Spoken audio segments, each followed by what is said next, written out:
प्रिय क्रांती मित्र हो, जय भीम, जय अशोक, जय संविधान, जय भारत।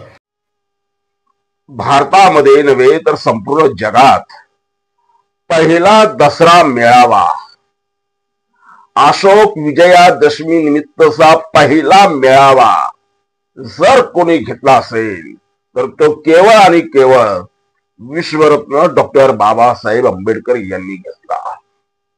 डॉक्टर बाबासाहेब आंबेडकरांच्या नेतृत्वाखाली 14 ऑक्टोबर 1956 रोजी अशोका विजयादशमीच्या महान दिनी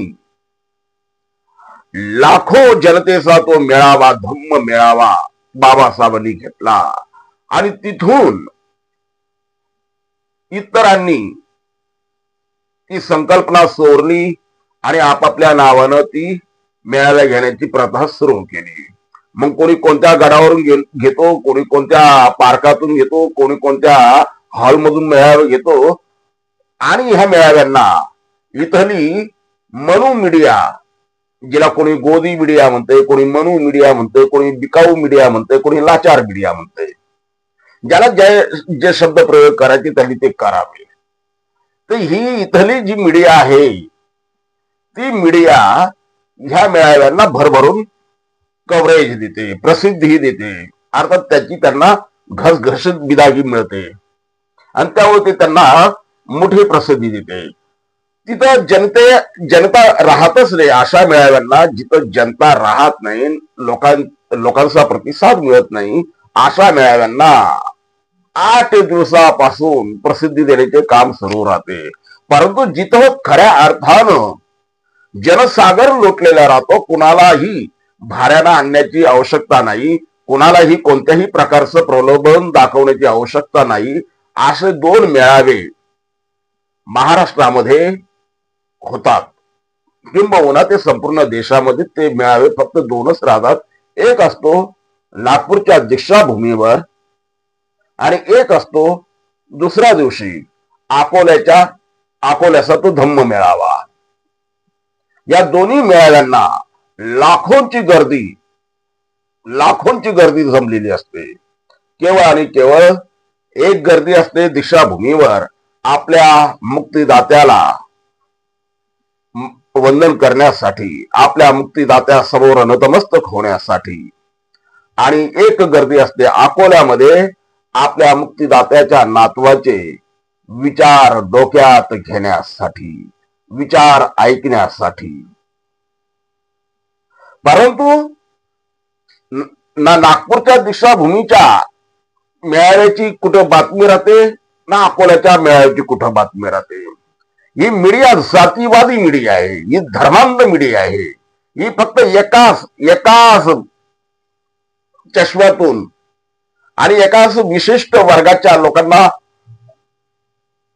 म्हणजे ते प्रसिद्धी देण्याचं काम करत आलेली आहे।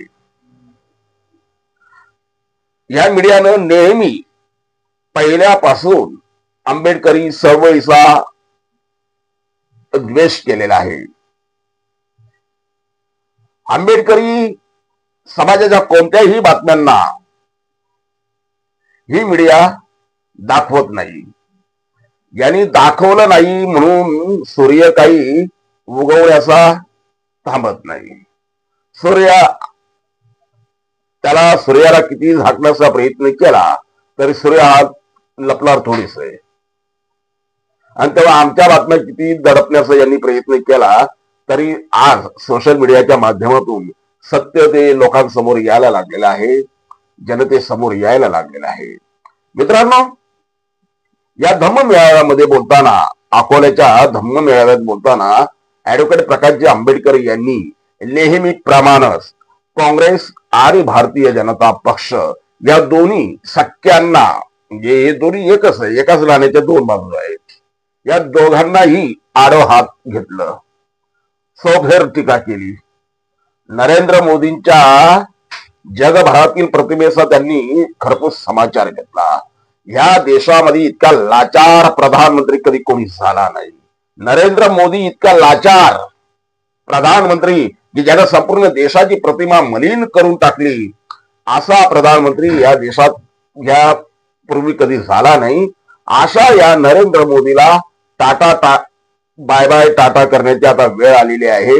या नरेंद्र मोदी पासून भारताला मुक्त करा असा संदेश त्यांनी आपल्या ह्या मेळाव्यातील भाषणामध्ये दिलेला आहे।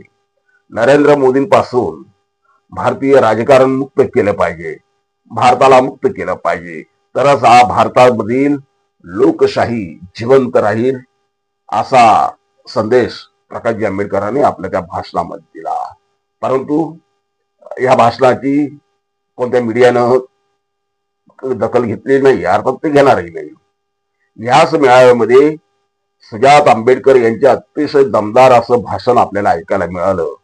सुजात दादा आंबेडकरांच्या भाषणांमध्ये प्रचंड अशी प्रगल्भता आलेली आहे। ते पहिल्यापासूनच ते जबाबदारीनं बोलत आलेले आहेत, जबाबदारीनंच वागत आलेले आहेत। परंतु ह्या भाषणात त्याची एक वेगळीच धार आपल्याला पाहायला मिळाली, एक वेगळे सुजात दादा आंबेडकर आपल्याला पाहायला मिळाले। अर्थात उद्याच्या भारताचे ते आशा स्थान आहे, ऊर्जा स्थान आहे आणि भारताच्या राजकारणामधील एक शालीन अभ्यासू असं उभरतं नेतृत्व म्हणून सुजात आंबेडकरांकडे पाहिल्या जाते। सुजात आंबेडकरांना त्यांच्या पुढील वाटचाली करता आमच्या महामंगल सदिच्छा आहेत। जय भीम, नमो बुद्धाय।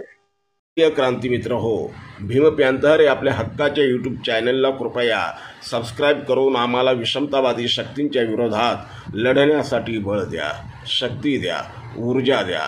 कमेंट करा, लाईक करा, शेअर करा।